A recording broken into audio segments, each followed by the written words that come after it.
నాన్నగారు అసలు actor కాబోయి producer అయ్యారు. అవునండి. సో ఆయన యాక్టర్గా మహామహులతో కలిసి యాక్ట్ చేశారు. చేశారండి. ఎన్టీఆర్, ఫస్ట్ ఫిల్మ్ ఎన్టీఆర్ అండి.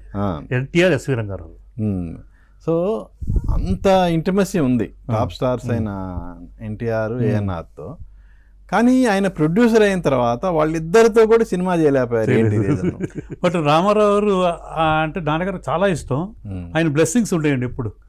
ప్రతి సినిమాకి ఆయన షో వేసేవాళ్ళు. ఆయన షో వేసాడు. 3 పిక్చర్స్కి ఆయన చీఫ్ గెస్ట్ అండి. తాయారమ్మ బంగారానికి ఆయన చీఫ్ గెస్ట్, స్వాతి ముత్యానికి. స్వాతి ముత్యం అయితే సీఎం అయ్యాక ఫస్ట్ సినిమా ఫంక్షన్ రావడం అదే. అది అలాగే ప్రతి సినిమాకి ప్రొజెక్షన్ వేసి చూసి ఆయన బ్లెస్సింగ్స్ తీసుకునేవారు నాన్నగారు. ఆయన అంటే విపరీతమైన ఇష్టం. నాన్నగారికి బాగా గౌరవం అంటే ప్లస్ ఫస్ట్ ఫిల్మ్ ఆయన యాక్టర్గా యాక్ట్ చేసింది ఆత్మబంధు అండి, సారథివాడు. దాంట్లో రామారావు హీరో, ఎస్వి రంగారావు అందరూ ఫేవరెట్ హీరో ఆర్టిస్ట్ నాన్నగారికి ఎస్వి రంగారావు అండి. అలాగే సావిత్రి గారు అందరితో కలిసి యాక్ట్ చేశాడు ఫస్ట్ ఫిల్మే. అసలు ఎప్పుడన్నా డిస్కషన్ రాలేదా ఆయనతో? చెప్పారా రామారావుతో చేద్దాం? రామారావు గారితో, నాగేశ్వర గారితో ఎప్పుడు రాలేదు. ఇప్పుడైతే స్టార్టింగే ఈ ట్రెండ్లో పడిపోయారు కదా.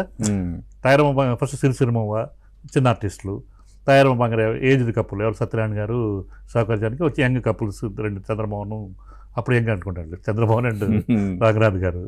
నెక్స్ట్ శంకరాభరణం. అది చాలా డిస్కషన్ పాయింట్స్ వచ్చినాయండి. ఎవరిని వేద్దాం ఇమేజ్ లేని ఆర్టిస్ట్ అయితే బెటర్ అనేది ఫైనలైజ్గా చేసి అప్పుడు కొత్త ఆర్టిస్ట్ని ఇంట్రడ్యూస్ చేయడం. కథంతా మీకు తెలిసే ఉంటుంది, చాలాసార్లు చెప్పేవాళ్ళం. చాలాసార్లు అదే